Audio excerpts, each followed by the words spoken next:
जरा सोचो, अगर अचानक तुम्हारे अंदर ऐसी ताकत आ जाए कि तुम दीवारों के आर पार जा सको। कुछ ऐसा ही हुआ कैसा के साथ। कैसा एक लड़का था जो अपने अंकल के साथ मिलकर जादू दिखाता था।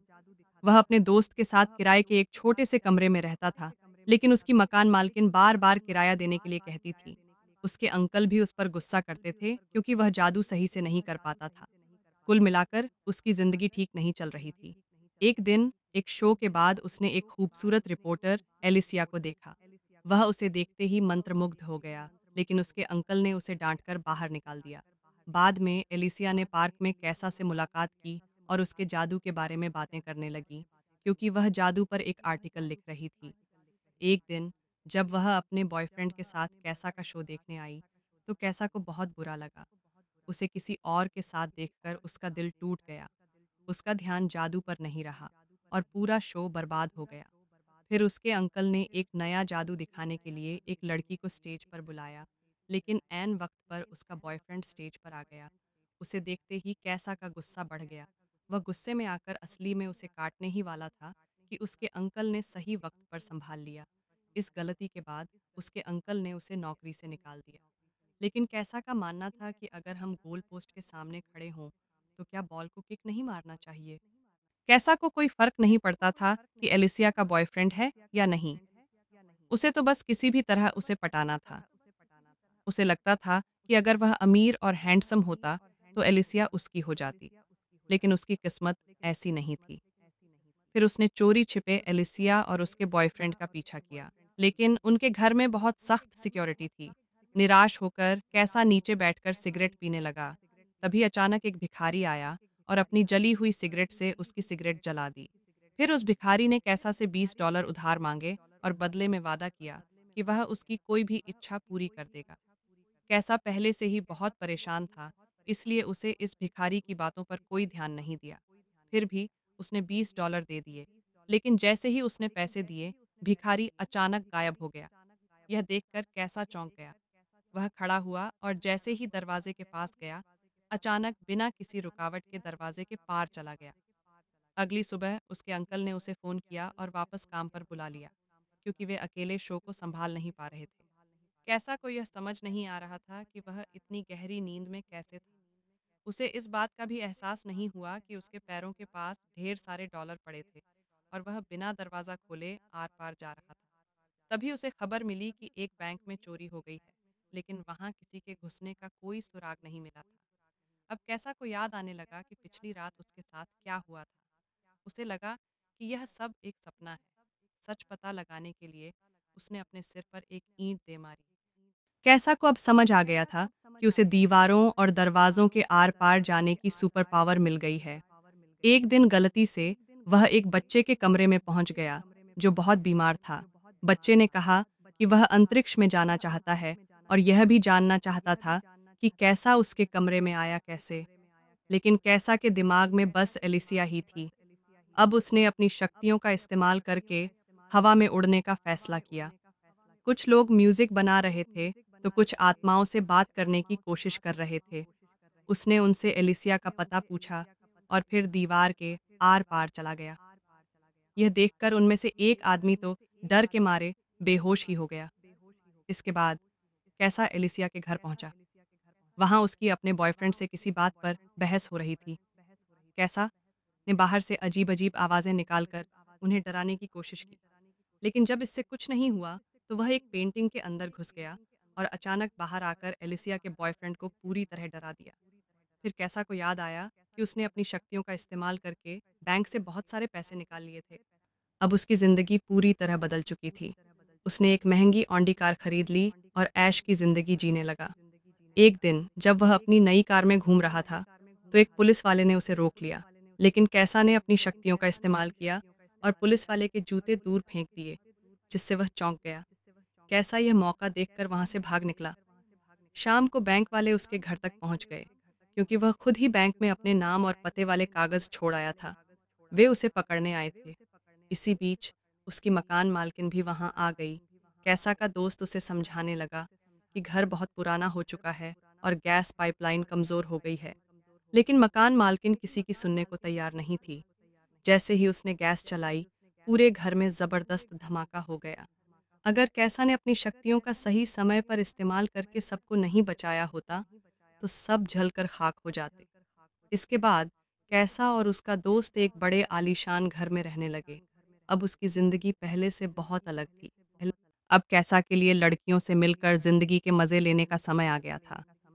लेकिन जैसे ही उसने अपने मोजे, सॉक्स उतारे, वह एक ही झटके में पूरी बिल्डिंग से नीचे गिर गया। हालांकि धमाके के समय उसने उन बैंक ऑफिसर्स की जान बचाई थी, इसलिए उन्होंने भी उसका एहसान चुकाने के लिए उसे चोरी के केस से बचा लिया। अब उसकी सारी परेशानियां खत्म हो चुकी थीं। अब वह फिर से एलिसिया से मिलने पहुंचा। उसने देखा कि वह अपने बॉयफ्रेंड से किसी बात पर झगड़ रही थी। कैसा ने अपनी शक्ति का इस्तेमाल किया और दीवार के आर पार जाकर उनकी सारी बातें सुन लीं। अब उसे समझ आ गया था कि एलिसिया को कैसा बॉयफ्रेंड चाहिए। इसके बाद उसने एलिसिया का दिल जीतने की कोशिश शुरू कर दी। भिखारी ने उसे ये शक्तियाँ अच्छे कामों के लिए दी थीं, लेकिन लड़की पटाना भी तो एक अच्छा काम ही है ना? अगले दिन उसने एलिसिया की फेवरेट कार पोर्श खरीद ली और एक खूबसूरत गुलदस्ता हाथ में लेकर उसके बाहर आने का इंतजार करने लगा। जैसे ही एलिसिया बाहर आई, कैसा ने बिना देर किए अपने प्यार का इजहार कर दिया। लेकिन एलिसिया को ऑफिस के लिए बहुत देर हो रही थी, इसलिए उसने कैसा की बात को ज्यादा ध्यान नहीं दिया और उसकी कार में बैठकर उसके साथ चल दी। ऑफिस पहुंचने पर उसके बॉस ने उसे लेट होने पर खूब डांट लगाई।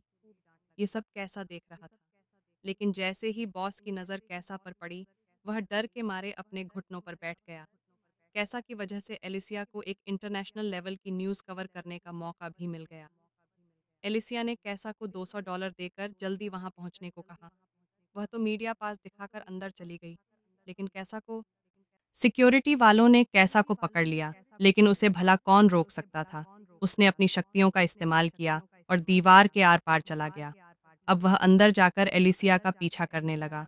अंदर एलिसिया आइसलैंड के प्रधानमंत्री से मिली और उसे उनका इंटरव्यू लेने का मौका भी मिल गया। वह खुशी से पागल हो गई और एक्साइटमेंट में कैसा को अचानक किस कर दिया। कैसा को अपनी किस्मत पर यकीन ही नहीं हो रहा था। उसके अचानक किस करने से वह बिल्कुल हक्का बक्का रह गया। अब तो उसे एलिसिया के साथ जिंदगी बिताने के सपने भी दिखने लगे। लेकिन अगले ही पल एलिसिया ने उसके सारे सपने चकनाचूर कर दिए। उसने साफ कह दिया कि उसे कैसा में कोई दिलचस्पी नहीं है। कैसा का दिल एक बार फिर टूट गया, लेकिन इसके बाद भी उसने एलिसिया का पीछा नहीं छोड़ा। उसे और करीब जाने के चक्कर में कैसा उसके ऑफिस में घुस गया और दीवार के पीछे छुपकर उसे छूने लगा। वह चुपके से एलिसिया को किस करना चाहता था, लेकिन तभी अचानक कोई और आदमी वहां आ गया, जिससे उसका निशाना चूक गया। मजेदार बात यह थी कि कैसा की वजह से एलिसिया के बॉस ने उसे एडिटर इन चीफ की नौकरी ऑफर कर दी। दरअसल जब गाड़ी में बैठे थे, तब एलिसिया ने कहा था कि एक दिन उसके आर्टिकल्स पूरी दुनिया पढ़ेगी और एडिटर इन चीफ बनना उसका सपना है। कैसा ने अपनी पूरी कोशिश कर ली थी, लेकिन फिर भी एलिसिया उस पर इम्प्रेस नहीं हुई। एलिसिया अब भी अपने बॉयफ्रेंड को ही चाहती थी, जिससे बेचारे कैसा का दिल फिर से टूट गया। अब वह दिल टूटा आशिक बनकर बीमार बच्चे के साथ ही टाइम पास करने लगा। उसे पता चला कि बच्चे की माँ उसका अंतरिक्ष में जाने का सपना पूरा करने के लिए $1.5 लाख इकट्ठा कर रही है। लेकिन कैसा ने इस पर ज्यादा ध्यान नहीं दिया और फिर से एलिसिया के कमरे में जा पहुंचा। उस वक्त एलिसिया और उसका बॉयफ्रेंड पहले ही सो चुके थे। एलिसिया ने उसे दीवार में से घुसते देखा और उसे लगा कि वह सपना देख रही है। कैसा ने भी मौके पर चौका मार दिया और उसे साथ लेकर दीवार के पार चला गया। फिर वे दोनों एक ट्रेन की छत पर कूदकर अंदर आ गए। दोनों ने यूं ही मस्ती करते हुए पूरी रात गुजार दी, लेकिन इसके बावजूद एलिसिया अब भी उससे प्यार नहीं करती थी। अब कैसा गुस्से में आकर सस्ता कबीर सिंह बन गया। वह सीधा उसके बॉयफ्रेंड के पास पहुंचा और उसे मुकाबले के लिए चुनौती दे दी, लेकिन उसके बॉयफ्रेंड ने उसकी जमकर धुनाई कर दी और कैसा की हालत खराब कर दी। इसके बावजूद उसने एलिसिया का पीछा नहीं छोड़ा और उसके करीब जाने का कोई भी मौका ढूंढने लगा। उसे बस एलिसिया की खूबसूरती से मतलब था, जबकि सच्चे प्यार के लिए एक दूसरे को समझना जरूरी होता है। लेकिन कैसा तो उसकी चाहत में अंधा हो चुका था। ये समझदारी वाली बातें उसके पल्ले ही नहीं पड़ रही थीं। एक दिन एलिसिया के चक्कर में वह एक ऊंची बिल्डिंग के शीशे से लटक गया और वहीं से अपने प्यार का इजहार करने लगा। कैसा ने सबके सामने एलिसिया को प्रपोज करके उसे हाँ कहने का दबाव बनाने की कोशिश की, लेकिन अपनी हीरोपंती में वह खिड़की से नीचे गिर पड़ा। अगर उसके पास वह भिखारी की दी हुई शक्तियां ना होतीं, तो अब तक वह भगवान को प्यारा हो चुका होता। उसे गिरता देख एलिसिया डर के मारे बेहोश हो गई और उसे हॉस्पिटल में भर्ती करवाना पड़ा। कैसा को भी डर था कि कहीं गिरने की वजह से उसके दिमाग के स्क्रू ढीले तो नहीं हो गए। इसलिए वह भी अपना सारा सिस्टम चेक करवाने हॉस्पिटल पहुंच गया। वहां उसे वही बीमार बच्चा दिखा जिससे वह अक्सर बातें करता था, लेकिन असल में वह बच्चा नहीं, बल्कि एक लड़की थी जिसे ब्लड कैंसर था। इलाज की वजह से उसके सारे बाल झड़ चुके थे। लड़की ने बताया कि उसे इलाज के लिए बहुत सारे पैसों की ज़रूरत है, लेकिन अब तक उसके पास बहुत कम पैसे इकट्ठा हो पाए हैं। उसकी परेशानी देखकर कैसा का दिल पिघल गया। उसे एहसास हुआ कि उसे अपनी शक्तियों का इस्तेमाल लड़कियों को पटाने के लिए नहीं, बल्कि लोगों की मदद करने के लिए करना चाहिए। इसके बाद उसने अपने सारे पैसे उस लड़की को दान कर दिए। जब एलिसिया को इस बारे में पता चला, तो वह बेहद खुश हुई। उसे अब एहसास हुआ कि उसके लिए लड़के का सुंदर या अमीर होना ज़रूरी नहीं था, बल्कि उसका दिल अच्छा होना चाहिए। कैसा कि अच्छाई से प्रभावित होकर वह तुरंत उससे मिलने पहुंची। तभी भिखारी ने कैसा की सुपर पावर वापस ले ली, क्योंकि अब उसकी सबसे बड़ी इच्छा पूरी हो चुकी थी। एलिसिया उसे चाहने लगी थी। इसके बाद भिखारी किसी और को ढूंढने निकल पड़ा, जिससे वह फिर से $20 उधार ले सके। क्या तुमने भी किसी को सच्चे दिल से चाहा है? और अगर हाँ, तो क्या तुम्हारा प्यार मुकम्मल हुआ? कमेंट में ज़रूर बताना।